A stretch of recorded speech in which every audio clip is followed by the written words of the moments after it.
नमस्कार विद्यार्थी मित्रांनो, तुम्हा सर्वांचं इम्पॅक्ट क्लासेस मराठी मीडियम मध्ये स्वागत आहे। आज आपण चर्चा करणार आहोत पहिली, दुसरी, तिसरीच्या मुलांना कोचिंग लावणं योग्य आहे का अयोग्य आहे। मला असं वाटतं बघा, त्यांचं सिलेबस असतं तरी काय, त्यांना शिकवायचं असतं तरी काय बरं, त्या वयामध्ये एबीसीडी अ आई 1 2 3 4 अशा काही वळकी करून द्यायचं असते। हे सर्व तुम्ही घरी सुद्धा करू शकता ना। ह्यासाठी तुम्हाला कोचिंग लावणंच काय गरजेचं असेल बरं? सांगा बरं मला, कोचिंग लावणं गरजेचं आहे का? नाही, हे सगळं तुम्ही घरी सुद्धा तयारी करून घेऊ शकता ना। मग ह्यासाठी तुम्ही कोचिंग का लावता बरं? मला हे समजत नाही। बघा, या वयामध्ये त्यांना कोचिंग लावणं अयोग्य आहे का अयोग्य आहे बरं, सांगा बरं, सांगते तुम्हाला। बघा, त्यांचं वय किती असतं त्या वयामध्ये? पहिलीला असताना त्यांनी 6 वर्षाचे असतात। त्यांचं ब्रेन तेवढं विकसित होत नाही त्या वयामध्ये। मला असं वाटतं त्या वयामध्ये तुम्ही त्यांना जेवढं होईल तेवढं प्रॅक्टिकल ज्ञान द्या। असं नका करू की शिक्षणाचं त्यांच्यावर वजन थोपा, हे गलत आहे। तुम्ही त्या वयामध्ये त्यांना प्रॅक्टिकल ज्ञान द्या। बघा, काही ठिकाणी असं होते, त्या वयामधली मुलं आहे ना, बघा घरी कोणते गेस्ट वगैरे आले ना, त्यांना नमस्कार सुद्धा म्हणत नाहीत। त्यांनी नाबालिक असतात, त्यांना काही कळतच नाही, कसं बोलायचं काय बोलायचं काय कळते का त्या वयामध्ये? कळत नाही। बट हे तुमची जिम्मेदारी आहे, आई वडिलांची जिम्मेदारी असते की व्यावहारिक ज्ञान कसं द्यायला हवं। बघा, मला असं वाटतं की त्या वयामध्ये त्यांना प्रॅक्टिकल हे चीज दाखवा। जसं त्यांना बाहेर घेऊन जा फिरायला, खुल्या हव्यामध्ये फुलांसारखं त्यांना खेळू द्या, एकदम मस्त तितलीसारखं असं उडू द्या। मला असं वाटतं ते वय त्यांचं खेळतं आहे, त्यांना मस्त खेळू द्या आणि त्यांना बागाडू द्या। त्यांचं बचपन त्यांना एकदम मस्त खेळून निघू द्या। त्यांना असं डिप्रेशन देऊ नका शिक्षणाचं। मला असं वाटतं नंतर तर शिक्षणच आहे ना, शिक्षण एके शिक्षण, शिक्षण दोन्ही शिक्षण, शिक्षण नाही शिक्षण, असंच पाडा चालू राहील ना। मला असं वाटेल की असं काही करू नका तुम्ही, त्यांना असं डिप्रेशन सारखं करू नका। मला असं वाटतं त्यांना वजन देऊ नका शिक्षणाचं। मला असं वाटतं त्यांना प्रॅक्टिकल हे ज्ञान द्या, व्यावहारिक ज्ञान द्या। तुम्ही असं नका करू। तुम्ही 24 तासामधून 2 तास तुमच्या मुलांसाठी काढू शकता। बघा, मला असं वाटतं तुमचं किती का काम असणार, तसं जॉब का असणार, पण 2 तास तरी तुमच्या मुलांसाठी तुम्ही देऊ शकता ना, हे योग्य आहे, दिलंच पाहिजे। बघा, तुमच्या मुलावर तुम्ही लक्ष द्या, तुमचं कर्तव्य आहे। तुम्ही कोचिंग लावलं म्हणून तुम्ही ते कर्तव्यापासून दूर जाऊ नका, कोचिंग लावूच नका। खरं तर पहिली, दुसरी आणि तिसरीच्या विद्यार्थ्यांना कोचिंग लावणं अयोग्य आहे, ते पण तुम्हाला सांगितले कसं काय आहे। बघा, कोचिंग तुम्ही लावसाल तो कोचिंग मध्येच राहील तो, बट त्याला व्यावहारिक ज्ञान काहीच भेटणार नाही। भेटेल का?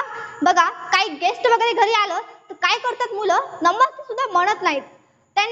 त्यांच्या मनामध्ये एक प्रकारची भीती असते, त्यांना असं वाटतं काय म्हणतील काय नाही, म्हणून त्यांनी एका साईडला असं लपल्यासारखं असतात, चोरून बघतात त्यांनी, पण त्यांना नमस्ते सुद्धा म्हणत नाहीत। आणि कोणी विद्यार्थी असे सुद्धा असतात, I contact face to face बोलू सुद्धा शकत नाहीत विद्यार्थी। बघा, अशा काही कमजोरी आहेत ते तुम्हाला दिसत नाहीत। मला असं वाटतं त्या वयामध्ये त्यांना प्रॅक्टिकल ज्ञान द्या। अशा काही गोष्टी आहेत त्यांच्यापासून त्यांना सॉल्व्ह करायचा प्रयत्न करा, त्यांचे प्रॉब्लेम सॉल्व्ह करा। मला असं वाटतं त्या 2 तास तुम्ही कोचिंगला धरण्याच्या ऐवजी तुम्ही 24 तासामध्ये 2 तास तुमच्या मुलांना द्या, घरी गायडन्स करा, त्यांना बाहेर नका पाठवू। मला असं वाटतं त्या वयामध्ये संस्कार खूप मेन आहेत, ते आई वडील देऊ शकतात, दुसरं कोणी देऊ शकत नाहीत। बघा, टीचर्स पाशी मुलगा किती वेळ असतो? 1 तास असतो, बट आई वडिलांपाशी मुलगा किती तास असतो? 23 तास असतो। मला सांगा बरं, टीचर्स जास्त ओळखल का आई वडील जास्त ओळखतील मुलांना? आई वडील। टीचर्सचं काम असतं, त्यांनी त्यांचं काम योग्य करतात, पार पाडतात। त्यांनी कोचिंग मध्ये काय करतात, त्यांचं शिकवायचं काम आहे, त्यांनी शिकून साईडला होतात। त्यांनी होमवर्क देतात, त्यांनी म्हणतात बाळा तू होमवर्क करून ये रे बाबा उद्या। त्यांनी त्यांचा होमवर्क देतात, त्यांचं कर्तव्य पार पाडतात। बट त्यांचं बाकीचं कर्तव्य कोण पार पाडणार? आई वडील आहे ना, आई वडिलांनाच पार पाडावं लागेल। मला असं वाटतं टीचरच्या हातामध्ये स्टुडंट 30% आहे, पण 70% स्टुडंट आई वडिलांच्या हातामध्ये आहे। कसं काय? बघा, टीचरचं काम करून त्यांनी टीचर्स साईडला होतात, त्यांनी पर्सनली विद्यार्थ्यावर लक्ष देऊ शकत नाहीत। का बरं? हे बघा, विद्यार्थी का कमी असतात का त्यांच्यापाशी? त्यांनी सगळ्यावर ध्यान ठेवायला त्यांचं कर्तव्य पार पाडतात। त्यांनी जे आहेत ते टीचिंग करतात आणि पार पाडतात त्यांचं कर्तव्य, होमवर्क देतात, बाळा तू करून ये होमवर्क आणि उद्या मी चेक करेल म्हणतात। बाकीचं कर्तव्य कोण करणार? तुम्ही आई वडिलांच करावं लागेल ना, त्यांनी त्यांचं कर्तव्य पार पाडतील। बट तुम्हाला माहित आहे का, तुमचा मुलगा कोचिंगला चाललाय, किती नोट्स बनवत आहे, किती काय करत आहे तुम्हाला माहित आहे? मला असं वाटतं की ऑफलाईन सुद्धा अयोग्य आहे। का बरं? मुलांसाठी बघा, आजकाल काय होत आहे, कोणाला माहित आहे का बरं मुलं किती शिकत आहेत, काय शिकत आहेत ऑफलाईन मध्ये, की कोचिंगला जात आहेत का नाही हे सुद्धा माहित नसते आई वडिलांना। आई वडिलांना एवढं माहित असते की माझ्या मुलाला कोचिंग लावलं, त्यांनी त्याच ऍटिट्यूड मध्ये असतात की माझा मुलगा कोचिंगला चाललाय बा, मस्त मार्क्स यायलेत। पण हे माहित आहे का तुमचा मुलगा कोचिंगला चाललाय का नाही? माहित आहे का? पण कोचिंगला जात असेल तर नोट्स व्यवस्थित बनवत आहे का नाही, लक्ष किती आहे कोचिंग मध्ये, की काही माहित आहे का तुम्हाला घरी बसून काय माहित आहे? तुम्हाला घरी बसून काय माहित राहणार? नाही माहित राहणार का? नाही, तुम्ही लक्ष सुद्धा देऊ शकत नाही। मग मला असं वाटतं ऑनलाईन मध्ये हे चांगलं आहे, ऑनलाईन मध्ये तुम्ही लक्ष देऊ शकता. तुमच्या घरी तुमचा मुलगा शिकत असते तेव्हा तुम्ही साईडला बसायचं, नोट्स किती बनवत आहे, होमवर्क कसं करत आहे, प्रॅक्टिस किती करत आहे आणि व्हिडिओ कोणते बघत आहे, सर्व तुम्ही लक्ष देऊ शकता. मला असं वाटतं मोबाईल सुद्धा जास्त यूज करू देऊ नका. जेव्हा त्यांना ऑनलाईन क्लासेस करत असेल तेव्हाच अगदी मोबाईल यूज करू द्या. बाकी कसं रील्स वगैरे असं व्हिडिओ गेम खूप काही असेल, बघायची इच्छा सुद्धा होती मुलांची, पण असं काही करू देऊ नका. मनोरंजनासाठी तुम्ही त्यांना बाहेर फिरायला घेऊन जा, प्रॅक्टिकल चीजे आहेत ते दाखवा त्यांना. पण असं काय व्हायला आजकाल की इंटरनेट आणि युट्यूब हे सर्व काही बघायचं म्हणलं, सर्च मारलं की तुरंत एरोप्लेन जा रहा है मोबाईल से ऊपर से, तुरंत सगळं दिसायलंय ना. बट असं नका करू. तुम्ही प्रॅक्टिकल हे चीज त्यांना दाखवायचा प्रयत्न करा. लेकरांना जास्तीत जास्त तुम्ही त्यांना चित्र हे दाखवायचा प्रयत्न करा. तुम्ही त्यांना बाहेर फिरायला घेऊन जा, त्यांना एकदम तिथलीसारखं उडू द्या, एकदम मस्त लाईफ त्यांची जगू द्या कमी वयामध्ये. त्यांना कोचिंग लावू नका तुम्ही पहिली दुसरी तिसरीच्या वर्गामध्ये. कोचिंग लावणं अयोग्य आहे. त्या वयामध्ये त्यांना कोचिंग लावायचं नाही, त्यांना प्रॅक्टिकल हे ज्ञान द्या. बघा त्यांचं ब्रेन थोडं विकसित नसते, बट त्याला मेंटली आणि फिजिकली स्ट्रॉंग बनवा. त्यांचा फर्स्ट बेस पक्का असेल तर त्यांनी बाकी सगळं इझिली सॉल्व्ह करू शकतात. मग हे कोणाच्या हातामध्ये असते? आई वडिलांच्या हातामध्ये असते. बघा एक स्टेप त्याला हार्ड जाईल तर बाकी सगळे स्टेप इझी जातील. मला असं वाटतं मुलांना घडवायला सगळ्यात मोठा हात म्हणजे आई वडिलांचा असते आणि त्यांनी सर्वात पहिले गुरु असतात, त्यानंतर टीचर्स. बघा किती का काम असणार, काय का असणार, जॉब करत असाल काय पण, बट तुम्ही तुमच्या मुलांसाठी 24 तासामध्ये 2 तास काढलंच पाहिजे आणि काढाच बरं का. का म्हणत आहे मी, तुम्ही कोचिंग वगैरे लावू नका. त्या वेळामध्ये कोचिंग तर लावायलाच नाही पाहिजे, प्रॅक्टिकलच ज्ञान द्यायला पाहिजे. आजकाल कसं होत आहे, आई वडिलांना जॉब असेल की म्हणतात माझ्या लेकरांसाठी टाइम नाही, मी त्यांना कोचिंग लावून टाकलेलं आहे आणि ते कोचिंगला जात आहेत. हे माहित नाही की कोचिंग मध्ये काय होत आहे की काय नाही, की मुलगा जातो का नाही हे सुद्धा माहित नाही. घरामध्ये कामवाली बाई काम करते, लेकरू आले की म्हणते जा रे बाबा कोचिंगला. आई वडिलांना तर माहितीच नसते. बट असं करू नका तुम्ही. तुमची जॉब असेल तर तुम्ही तुमच्या मुलांसाठी 2 तास काढू शकता. तुम्ही घरी तयारी करून घ्या. बघा जॉब इम्पॉर्टंट नाहीये, तेवढं काम इम्पॉर्टंट नाहीये, पण तुम्ही असतं काम किती पण असतं, थोडंसं तुम्ही त्या गोष्टीला साईडला ठेवा आणि तुमच्या मुलांवर तुम्ही ध्यान द्या. मला असं वाटतं. हे बघा तुम्ही तुमच्या मुलावर स्वतःहून ध्यान द्याल तर सर्वात चांगले असेल. काही ठिकाणी अशा गोष्टी काय होतात माहित आहे का, खूपदा नोटीस केलेलं आहे. मुलांना घरी प्रेम भेटत नाही आई वडिलांचं, म्हणून त्यांनी बाहेर भटकतात ना, त्यांनी बाहेर भटकतात. बट हे चुका तुम्ही करू नका. मला असं वाटतं मुलांना कधी पण चूक केला असेल तर सर्वात पहिलं आई वडिलांना येऊन सांगलं पाहिजे, की नाही की लोकांना नाही सांगायला पाहिजे. आई वडिलांना सगळ्यात पहिले हे गोष्ट येऊन कळली पाहिजे की माझ्या मुलांना असं झालं आणि माझ्या मुलाने ही गलती केली आणि अगदी सगळ्यात पहिले मला सांगलं. का बरं? मुलगा तशा गोष्टी तुम्हाला येऊन सांगायसाठी मग तुम्ही काय केलं पाहिजे सांगू का? तुम्ही सर्वात पहिले त्यांचे फ्रेंड्स बना. मुलांचे तुमच्या मुलांचे तुम्ही फ्रेंड्स बनला ना, ती सारी गोष्ट तुम्हाला येऊन सांगेल. तुम्ही एकदम फ्री माइंड, फ्रेश, एकदम फ्रेश. त्यांना असं नाही वाटायला लागेल की माझी आई काय म्हणाल, माझे बाबा काय म्हणाल, अगदी मी एक गलती केलेली आहे, मी घरी सांगू शकत नाही, असं भीती निर्माण करू नका त्यांच्यामध्ये. काय पण गलती केली तर सर्वात पहिले येऊन तुम्हाला सांगले पाहिजे तुमची मुलं, मला असं वाटतं. आणि कोचिंग कधी लावायचं ते पण तुम्हाला सांगितले मी. 5वी नंतर कोचिंग लावा तुम्ही. नवोदय, सैनिक मिलिटरी स्कूल अशा काही एक्झाम आहेत. पास होण्यासाठी तुम्ही ट्युशन लावू शकता 5वी नंतर, पण 5वीच्या आधी तुम्ही कोचिंग लावू नका. मला असं वाटतं ही सगळी जिम्मेदारी आई वडील तुम्ही स्वतः घ्या. मला असं वाटतं पेरेंट्स जेव्हा ही सगळी जिम्मेदारी घेतील ना, लावायची काहीच आवश्यकता नाही. तुम्ही घरी तुमच्या मुलांना एकदम मजबूत बनवा.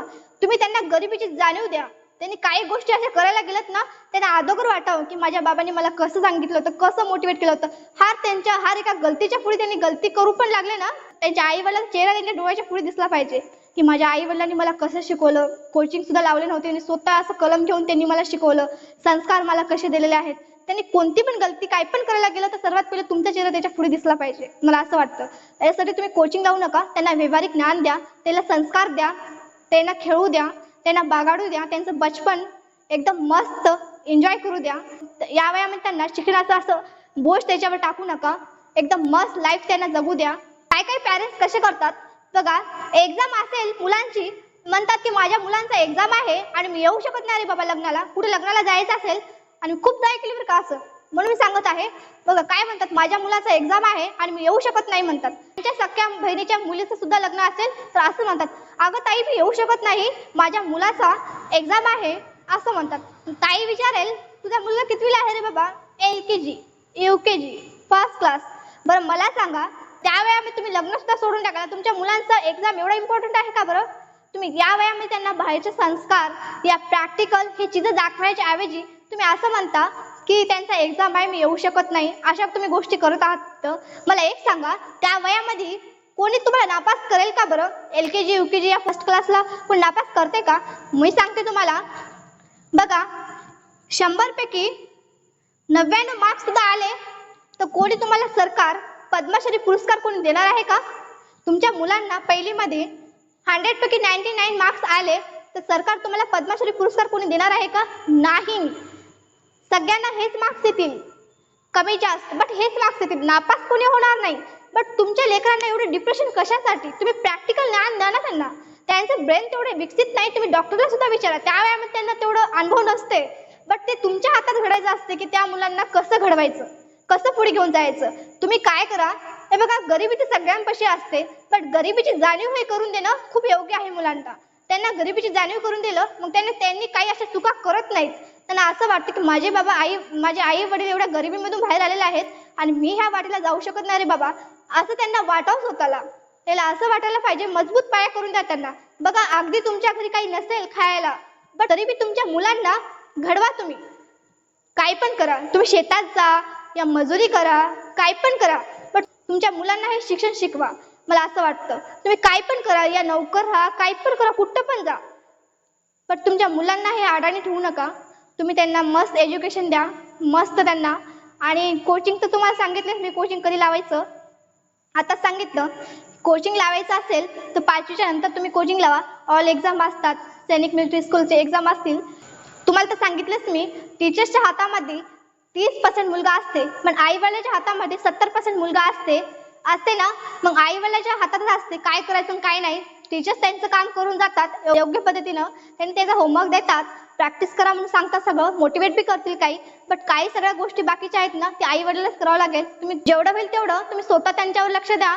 मला एवढंच म्हणायचं आहे, टीचर्सच्या हातामध्ये फक्त 30% मुलगा असतो पण 70% मुलगा तुमच्या हातामध्ये असतो. कशी तयारी करून घ्यायची, किती प्रॅक्टिस करत आहे. आणि ऑनलाईन हे मी तुम्हाला म्हणले ना, ऑनलाईन बिलकुल योग्य आहे. तुम्ही ऑनलाईन मध्ये बघू शकता तुमचा मुलगा काय करत आहे, मोबाईलवर काय शिकत आहे, कोणते व्हिडिओ बघत आहे, ऑनलाईन मध्ये टीचिंगचे व्हिडिओ बघत आहे का, अगदी तुम्ही तुमच्या डोळ्याच्या पुढे बघू शकता ना. तुम्ही पण एकदम टेन्शन फ्री असाल, तुमचा मुलगा पण मस्त अभ्यास करत आहे, कूलर लावून मस्त. कूलर नाही तर नाही, शेतामध्ये सुद्धा झाडाच्या खाली एकदम मस्त वाटेल बसायचं. आणि गावाकडली संस्कृती तर किती मस्त असते माहिती आहे का. आई वडील आजी आजोबापाशी तुमच्या मुलांना बसवा, पहिल्याचा अनुभव त्यांनी सांगतील, कसं राहायचं, कसं जगायचं, कसं खायचं, कसं बोलायचं. आजी आजोबापेक्षा कोण जास्त सांगणार आहे बरं. तुम्ही असं करा, असं नका करू. आजकाल काय होत आहे, इंटरनेट युट्यूबवर लगेच सर्च मारलं भेटत आहे गाणं. बघा बरं आपण काय करतो, इंटरनेटचा यूज करतो. इंटरनेटचा यूज करू नका, इंटरनेट पासून तुम्ही दूर राहा. फक्त ऑनलाईन क्लासेस करत राहा. नंतर मोबाईल तुम्ही साईडला ठेवून टाका. मोबाईलचा जास्त वापर करू नका, ते पण एक प्रकारचं व्यसन आहे तुमच्या मुलांसाठी. मोबाईल जेवढं होईल तेवढं तुम्ही मोबाईल पासून दूर राहा. तुमचा ऑनलाईन क्लास झाला की मोबाईल साईडला ठेवून टाकायचं, त्यानंतर तुम्ही लक्ष देऊ नका मोबाईलवर. अशा काही गोष्टी असतात. बघा कोणी स्टार्ट केलं बघायला, मोबाईल चल रहा है बे, रील्स ना रुकेगा, मगर ऐसा कुछ नहीं करना है, रील्स नहीं चलाना है, सिर्फ ओनली पढ़ाई करना है और किसी भी ध्यान नहीं देना है. पढ़ाई से मतलब रखिए, पढ़ाई आप करेंगे ना बहुत आगे लेके जाएगी आपको पढ़ाई. सिर्फ पढ़ाई से दोस्ताना रखिए और किसी. पढ़ाई एक ऐसी चीज है ना, उसके दम पे हम पूरी दुनिया को झुका सकते. बघा असं नका करू तुमच्या मुलांना. तुमच्या मुलांचा फेस असा असेल तर असं नका करू की तुमच्या मुलांचं फेस असं व्हायला काही वेळ लागणार नाही. मला असं वाटतं या वयामध्ये त्यांना एकदम मस्त फेसवर स्माइल असायला हवं. की असं नका करू की स्माइलच्या जागी डॉट डॉट डॉट डॉट असे थेंब, म्हणजेच आंसू भर रहा है, ऐसे मत करिए. मासूम सा चेहरा है, खेलने कूदने दीजिए उसे, ऐसे मत करिए. इतना सुंदर सा चेहरा है, इस चेहरे को थोड़ा रौनक लाइए. प्रैक्टिकल ज्ञान दीजिए उसे, प्रैक्टिकल चीजें बताइए, ये बहुत जरूरी है लाइफ में. देखिए ऐसा चेहरा होगा तो कैसा होगा आपके बच्चों का. बघा या साइड को खाली गळत आहे पाणी, हे योग्य वाटते का तुम्हाला. आंसू बूंदे बाहर आ रही है बच्चे की, ये गलत है. फक्त एवढंच करा, तुमच्या मुलांना प्रॅक्टिकल हे दाखवायचा प्रयत्न करा. मला एवढंच म्हणायचं आहे, असा चेहरा होण्याच्या ऐवजी असा चेहरा किती मस्त आहे, या फेसवर स्माइल किती मस्त वाटत आहे ना.